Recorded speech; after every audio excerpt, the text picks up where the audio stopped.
好，又翻嚟我哋嘅名人堂啦。咁啊，我哋名人堂咧一路以嚟都訪問咗好多政商界嘅名人啦。咁啊，今日好開心啦，邀請到咧雲理嘅高級行政區域總監謝國輝先生咧嚟我哋嘅節目受訪問啦。咁啊，謝生歡迎嚟啊！多謝晒，多謝晒。係啊，阿謝生，我諗其實我哋業界咧好多人都認識你啦。咁而家一講起你嘅團隊 SV 就覺得哇好犀利啊，幾千人。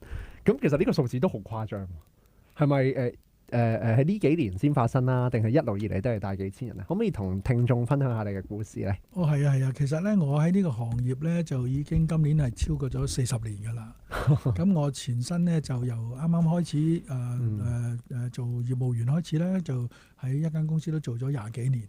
咁中間有少少一啲自己個人嘅一啲睇法啦，同埋有啲工作上嘅樽頸咧，咁我就有個轉變啦。咁我就喺16年前度啦，就同我另外一個拍檔就Dr. Johnny Chan，咁兩個人就合作。咁當時就大家都已經有20幾年保險經驗㗎啦。咁我哋當時我話30幾人，佢係30幾人，咁就78個人開始。咁15、16年後嘅今日咧，我哋團隊已經超過4200人㗎啦。咁所以可以講喺過去嘅10幾20年，香港保險世界我哋都團隊發展都算係一個傳奇嚟嘅。係好傳奇嘅，即係課聽眾參考4000幾人係已經一間中型保險公司嘅營業員人數，可能仲要 double 咗添。係㗎。係喂，咁但係係咪好順風順水㗎？其實一路以嚟。嗱，咁亦都唔可以咁樣講嘅。其實你話10幾年前我同我拍檔出嚟去重新開創一個新局面嘅時間，係咪已經個定位依家咁幾千人咧？咁絕對唔係啦。我話俾你聽係都係呃你啦。點樣重新 pick up 翻呢？但當時我哋定位就係之前我同我拍檔各自嘅團隊都係唔錯噶啦，都有我有300幾人，佢都有200-300人。咁但係當時各有工作上嘅一啲嘅樽頸啦，或者再想發展，大家都有個希望團隊去到一啲個千人團隊嘅千人夢咧。其實大家都覺得有啲樽頸位嘅。咁一個偶然嘅機會就大家可以合作得到，咁就重新去規劃。咁我哋當時都係定位咧，希望10年時間又真係能夠完成呢個千人夢。咁其實都如果你話一個保險咁成熟嘅市場，團隊過千人咧，都已經係一個好大規模㗎啦。咁當時係定呢個位係定得好清晰嘅。咁但係當然咧，因為我哋嘅經驗啊，我哋嘅各方面嘅一啲嘅大家嘅合作之後咧，就創咗一個局面，將我哋個本身個團隊嘅平台咧，就定位就唔係再係一個普通嘅團隊。我哋由10幾年前已經定位係一個企業，當自己係雖然係一間公司裏邊嘅一個團隊，但係我哋已經定位等於一間公司，一間獨立嘅企業咁去經營。所以我哋已經開始有自己成個嘅營運嘅系統。咁由200-300人開始，就已經慢慢發展。咁好快，我哋10年夢咧喺5年就已經超越咗。咁之後咧，因為基礎打得好咧，咁我哋就後尾嘅速度就會越嚟越快。咁我哋開始定個團隊2000人，跟住又3000人，到今天4000人。咁我哋依家希望喺仲有3-4年時間啦。我哋希望到20週年嘅時間，可能去到5000人，甚至6000人。咁如果你話真係去到20週年嘅時間，仲有4年到啦，去到真係有成6000人嘅話咧，我諗喺香港，如果人數計，已經係香港第3、第4保險公司㗎啦。或者亞洲嚟講已經係一個傳奇啦。係，因為呢個事實唔容易嘅，而且我哋人數去到咁嘅數字都好啦。其實我哋仲係真係完全係一個中央嘅合作嘅平台咁嘅管理咧。我諗真係全香港都絕無僅有嘅。哇，好犀利！我不如分享下咧，其實我哋好多聽眾咧都係做銷售噶啦。咁有一部分嘅聽眾咧，其實可能幾千係做緊自己公司嘅。咁包括我自己咧，都有時會面對啲問題。咁究竟其實，譬如管幾個人，同管幾十人，同管幾百人，都唔好話幾千啊。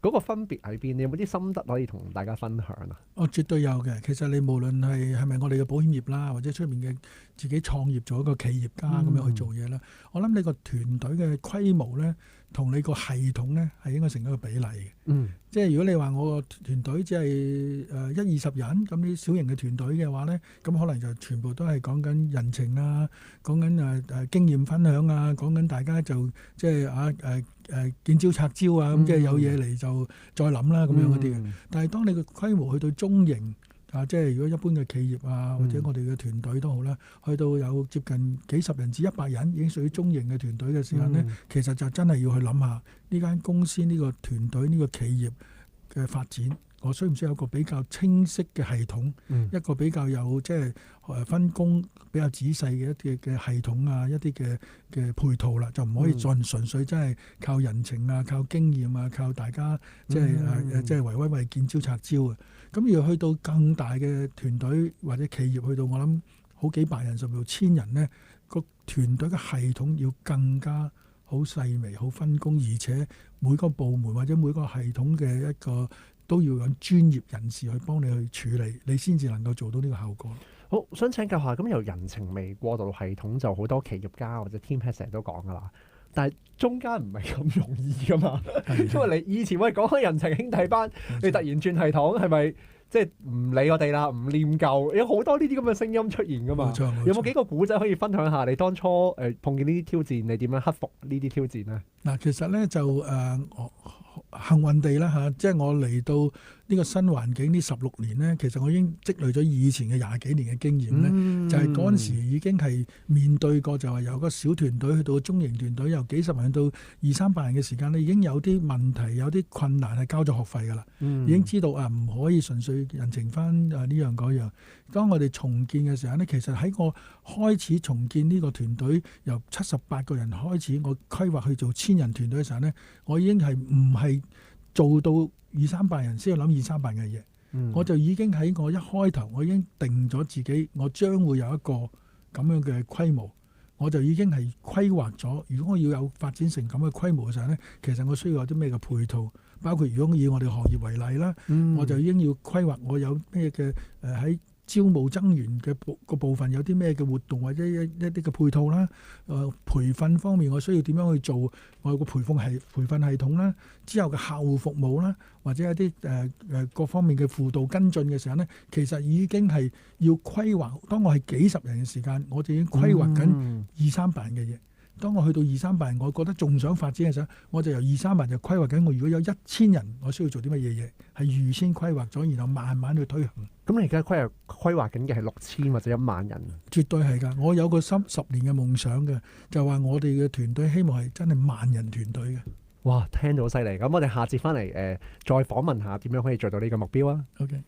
好，翻嚟第二節嘅名人堂啦。咁啱啱講到謝生有個夢啦，就想管理10000人嘅團隊啦。咁啱啱做暫停嘅時候，我哋傾偈咧就係謝生好好喎，佢今日咧好似有啲特別嘅嘢可以送俾大家。咁啊如果咧聽眾們咧有興趣想同謝生交流點樣去管理你自己嘅團隊啦，包括創業家啦或者保險從業員啦，今日謝生送出免費3個名額去同大家做1對1嘅交流咧。咁如果有興趣嘅話咧，可以 WhatsApp 呢個電話啦，就係98440999。98440999，咁啊得3個名額㗎咋，即係有買趁手啊！快啲揾謝生去做一個諮詢啦，免費嘅。好啦，咁啊翻嚟啦。啱啱講謝生你計劃緊一個10000人嘅團隊啦。其實我諗好多聽眾咧，有時係遇上人生有幾個好大嘅挑戰啦。即係譬如我當保險做例子先啦，可能我以前係10年8年 NTRT， 而家10幾20人，突然碰見啲事業嘅障礙，你會有咩建議俾呢一班受眾咧？嗱，其實我諗每個人喺個人生啊，喺佢個事業路途上面呢，都會有好多嘅起起落落啊，有唔同嘅挑戰嘅，一定有嘅。咁所以當我哋遇到挑戰或者遇到一啲困難嘅時候呢，首先我諗要靜落嚟，因為好多時如果當我哋係唔冷靜去重新去檢視下自己嘅問題嘅話呢，而作出嘅一啲嘅反應呢，有多時會錯嘅。會有時會將個問題咧係可能忽略咗，究竟個問題係咪真係自己嘅問題咧？或者有時候會將個問題咧係過分咗，將自己嘅壓力，即係其實有啲嘢係唔需要自己去孭呢啲責任嘅，又當咗自己責任就會創損咗、傷損咗自己嘅自信，或者傷損咗自己嗰個嘅心態。你都會有呢啲時間㗎？會，我都經歷過㗎。其實你問我都經歷過。我保險業40年啦，其實我都經歷過2-3次嘅大嘅一啲嘅對我嚟講係事業上嘅挑戰啦，或者對我嚟講係一個人生嘅一啲嘅低潮嘅。咁你話去到嗰啲時間，咁可能就係如果我對自己面對個問題一個低潮發生嘅原因或者個情況，我冇好認真去做一個自我檢視去認知嘅咧，我用錯方法㗎啦，咁可能會令到我可能會個問題更惡化，或者甚至我會因此而放棄，咁就未必會有重新再東山再起，再下一個高峰嘅可能性啦。連你都會諗過放棄㗎？絕對有㗎，絕對有㗎。因為去到某個階段，即係等於我做咗40年，中間亦都曾經係有做得好好嘅時間。咁而忽然間有啲問題發生，令到你會落差好大，由個高峰跌落個谷底嘅時間，你就會開始有啲嘢會懷疑，究竟係咪自己已經係唔適合啊？或者自己會唔會已經係有啲嘢過咗啊？明日黃花係啦，或者你自己亦都有一定嘅基礎成就，咁我係咪仲需要咁辛苦？不如抑或係需要考慮要係時候去退休啊，去享樂啊？咁呢個係我諗好普遍，無論做咩行業都會曾經會有咁嘅問題啦。咁喺我嚟講都經歷過嘅，即係話你話太遠唔講啦。最近嗰次比較大型啲嘅一個考驗咧，就係喺2000年啦。咁當時我面對一個問題就係第一，我當時我初戀結婚認識到結婚36週年嘅太太就係癌症過世啦。咁對我嚟講係一個好大嘅一個家庭啊感情嘅一個創傷。咁呢個低潮嘅時間咧，亦碰啱工作上又有啲人事上嘅轉變，又有一啲嘅挑戰。而同時間第三個再大啲問題就係香港就係疫情嘅啱啱爆發。咁你諗下，無論個人嘅家庭問題、工作上嘅一啲嘅壓力，再撞啱社會嘅成個嘅一個嘅大時代嘅嗰個嘅疫情，咁你諗下人生係咪應該去到谷底咧？咁當時我亦都已經係做咗幾廿年嘅人咧，財務自由啦。我絕對可以選擇退休，絕對可以去適當時間去自我心靈調整，放翻1-2年假，呢個絕對係應該嘅。咁但我靜落嚟去諗諗，就話其實係咪真係咁咧？屋企嘅家庭嘅感情嘅問題啊，或者係工作上嘅問題，甚至社會問題，咁呢啲問題過咗之後，我係應該點做呢？咁我仲有好多責任噶嘛。我團隊當時都已經係講緊3000幾人嘅時間，其實我唔係我一個人嘅問題啊嘛。我選擇退休，咁點對我呢2-3千個拍檔嘅責任呢？我係咪我就已經係即係去到一個階段可以享受退休生活，或者享受自己嘅財務自由？咁但係我好多拍檔仲需要人幫噶嘛，而且當時正值亦都係一個逆境嘅成個市場啊、環境啊、社會都係咁嘅情況。咁佢哋可能有啲年青人或者一啲中層嘅，仲需要好多人喺背後 support 同支持喎。咁我係咪應該快脆調整好自己心情？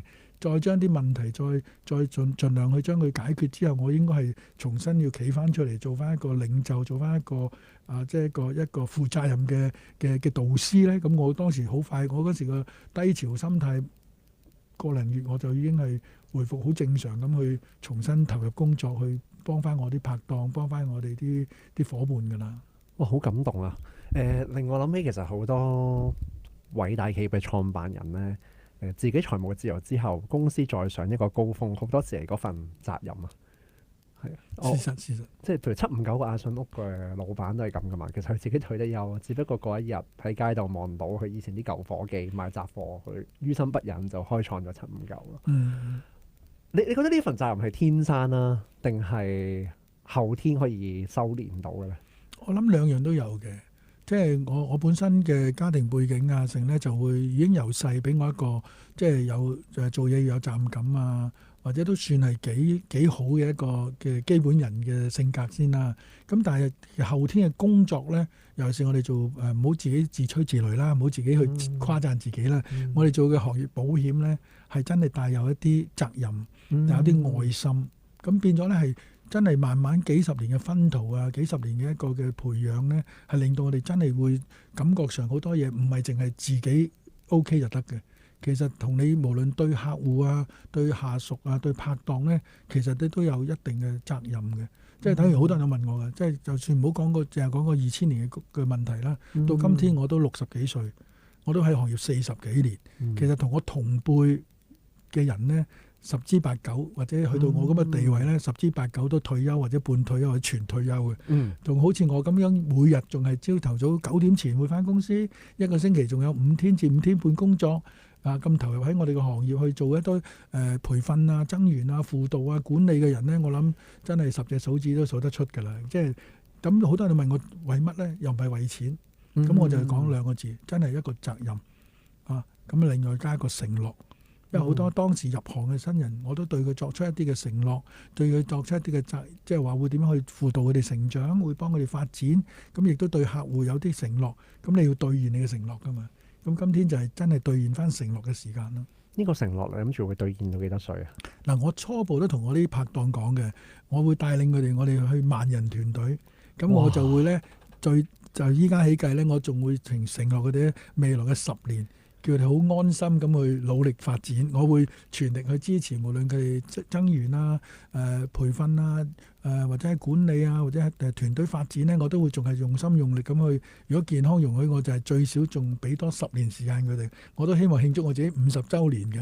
咁但係你話10年後我係咪真係全退都未必嘅？我係比較悠閒地半退咯。咁即係起碼未來10年我都仲係對我啲拍檔承諾咗。佢哋個個都知啊，所以我啲同事係好雀躍，亦都好努力咁喺一齊發展緊。哇！好尊重，好佩服啊！一個萬人團隊嘅夢。咁我哋下一集翻嚟繼續探討點樣達成萬人團隊啊。OK。好，翻嚟係最後一節嘅名人堂啦。咁啊，其實好多聽眾咧，成日都走埋嚟問我話 ，Brian 啊，謝生都帶緊幾千人團隊啦，點解都仲要做 IG 咧？成日問我，我都話不如你直接問翻謝生啦。咁今日有機會，不如謝生你解構下，點解你要玩 IG 咧？OK 嗱，其實咧就我都係俾啲年青人嗰啲拍檔。即係驅使我咁樣做嘅，因為事實上我個人嘅性格都係比較會願意學嘢啦，願意去同時代去慢慢去即係不同同時代一齊成長啦。咁就舊年時間咧，我啲下邊啲年青人就話：老闆你咁成功，其實好多故事或者好多嘢咧，其實都可以幫到我哋喎。咁同埋依家啲社交媒體都好好喎。其實你有冇玩過？我冇喎，完全冇呢啲嘢。咁由佢哋引導我咧，就叫我試下。咁我係覺得都可以嘅，即係有時我啲經驗啊，我啲人生哲理啊，我自己各方面嘅好多嘅嘢咧，其實都可以分享到俾啲朋友啦，俾啲其他人咧，可能多多少少會對佢哋有啲啟發，或者有啲幫助。咁啊，即管玩下咯。咁啊，so far都幾好嘅，但係都係學習階段，我都唔敢講係做得點樣。你而家網紅嚟㗎啦，有啲 views 係幾十萬人睇到。咁不如又問下，即係好多做 sales 啦，唔好話淨係保險，好多地產又好，會計又好，律師都好啦。咁其實佢哋都想做 marketing。你成日都會問，喂，有冇用嘅自媒體？即係你而家自己試咗可能5-6個月到啦，你感受係點咧？可唔可以同翻大家分享？可以嘅。其實咧嗱，你話要即時要有啲咩，因為做咗呢個媒體嘅宣傳啊，而能夠即刻喺實質利益上有生意啊，或者有啲新嘅朋友加盟啊、增員啊，即刻得到利益，我諗就唔可以咁短視。即係有時有啲嘢，我諗係依家我覺得等於係做一件事，我而家係播種期。我係去學習做呢樣自媒體嘅嘢，我都唔能夠講我做得好好，我只能夠不斷學習去再改進。咁而跟住個效應出到去，人哋點睇我，或者有咩我就會不斷要改良。甚至乎有啲睇咗之後，佢真係有興趣去揾我合作，去工作，或者揾我哋去喺發展我哋呢個行業，或者係買保險都好啦。其實都俾時間人哋慢慢去消化，去認識我，甚至乎我哋所講嘅嘢係咪真係幫到佢，佢都要經過時間去引證嘅。咁所以我覺得冇嘅，呢個就一個播種期，一個投資期。咁日後如果有，咁啊開心咯；冇，我就覺得係我自己人生一個經歷咯，當一個學習咯。咁有啲未必係我直接即得益。可能幫到我下線啲拍檔，或者甚至乎真係唔係我下線嘅拍檔，而係幫到一啲聽眾、一啲觀眾，佢因為我某啲嘅言行舉止，又影響佢人生，影響佢各樣，我覺得都 OK 嘅。呢個好難直接計較利益咯。多唔多同事走埋嚟話有用你嗰啲片去做招募啊？都有嘅，有啲同事都同我講啊，用咗我片去轉發俾朋友，引起咗朋友嘅興趣，然後跟住有機會入嚟合作，都有咁嘅案例。都唔少嘅，咁諗都算係幫咗好多人嘅。係保險嘅教主啊，絕對係保險界嘅教主。咁不如分享多少少咧？有好多聽眾咧，成日會覺得呢個問題都聽咗10幾年，年年都問啊，保險冇得做噶啦。香港人買保險買晒噶啦。依家其實我以前去了解呢個行業10幾年前聽到今日都係嘅。